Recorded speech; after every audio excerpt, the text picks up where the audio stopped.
All right, it's 5 p.m. on Sunday.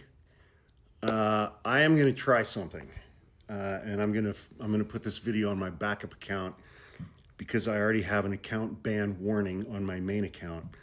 But in this video, I am going to recommend 4 firearms for these times: one shotgun, one rifle, one semi-automatic handgun, and one revolver handgun. The 9mm handgun that I recommend that I own is a CZP01. C like cat, Z like zebra, P-01. I hate Glocks because Glocks are made out of plastic. I don't like that. I think Glocks are dog shit. The CZP01, top to bottom, front to back, side to side, is all metal. It is a Czechoslovakian 9mm handgun. I've owned one for almost 6 years. I absolutely love it. Revolver. So the 9mm, you put the magazine in the handle. The revolver, you pop out the round thing and you put the rounds in the round thing and then you put it back in the round thing. A Smith Wesson 357. 357 is the size of, it's 357 Magnum. That's the size of the round that loads in the round thing. And the specific model of Smith & Wesson's 357 that I own, that I've owned for almost 7 years, is a 686 Plus Deluxe, or Deluxe Plus. I've never been able to figure out whether the Deluxe or the Plus comes first. It's got, it is a gorgeous piece of just mechanical equipment. It's got a wooden handle that's, fits perfectly in your hand. But in the round thing, in the cylinder, instead of taking 6 rounds, the Deluxe Plus takes 7. So you get 7 instead of 6. So that's my semi-automatic handgun and my revolver handgun recommendations. Shotgun, the one that I just picked up yesterday, is a Mossberg 590 Retro. It's got a solid walnut wood handle and grip on the pump. It is a 12-gauge shotgun, pump action. It's what's called an 8+1, meaning that you can put 8 12-gauge shells into the gun, then you can rack a round into the chamber, and then you can load one more into the holding area. So it's 8+1. So you get 9 12-gauge shots with that thing. That brings me to my rifle recommendation. And I live in California.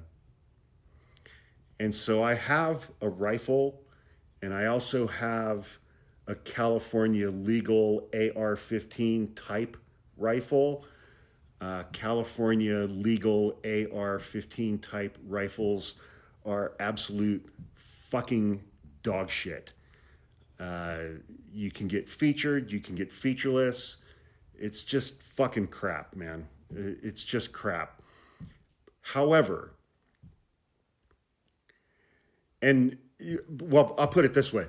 So this is what happens when you have a state government in California where there's a supermajority in the state house, the assembly, and there is a supermajority in the state senate, and there's a Democratic governor and a Democratic lieutenant governor.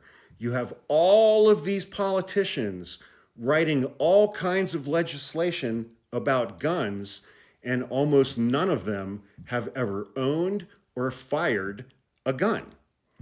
So they're writing all kinds of complex, complicated legislation about things that they know absolutely nothing about.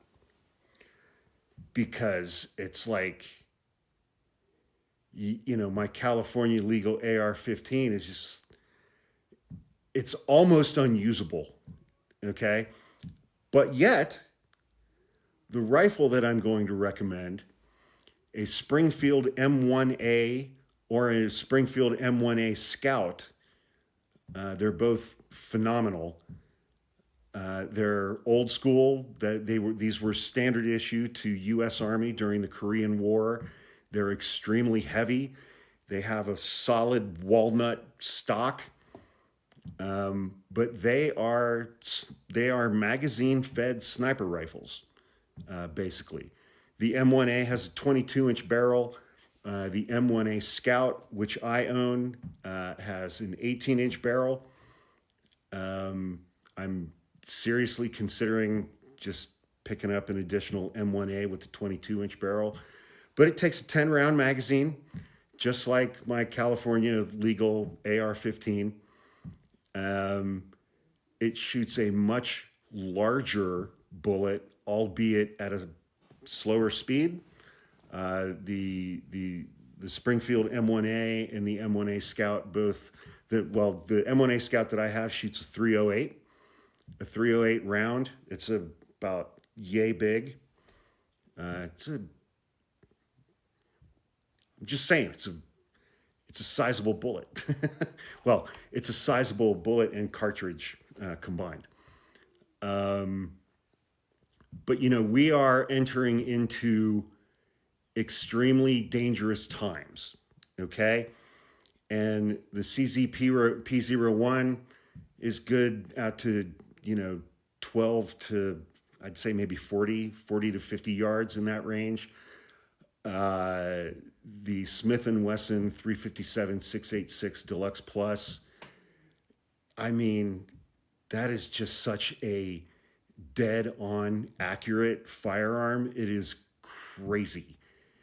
It's just crazy. And because it's a revolver, it will never, ever, ever jam. That's the benefit of a revolver.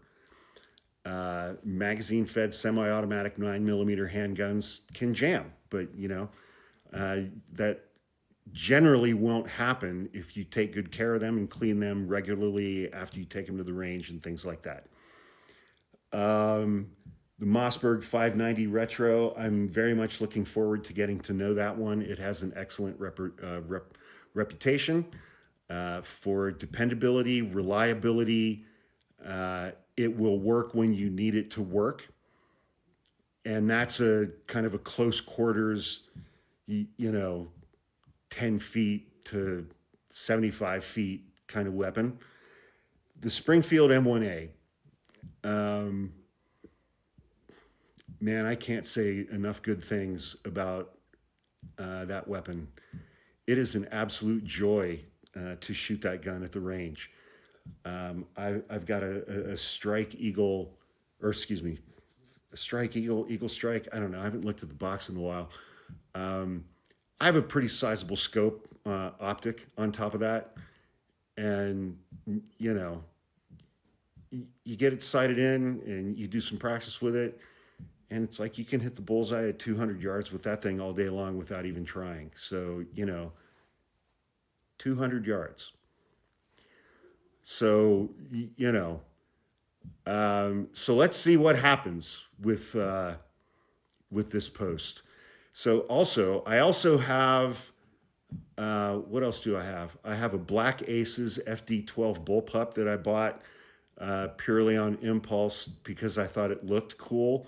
And that is a 12 gauge magazine fed pump action shotgun that is incredibly fun after Halloween for blowing up pumpkins and things like that. The AR-15 that I have is a Daniel Defense M4A1 that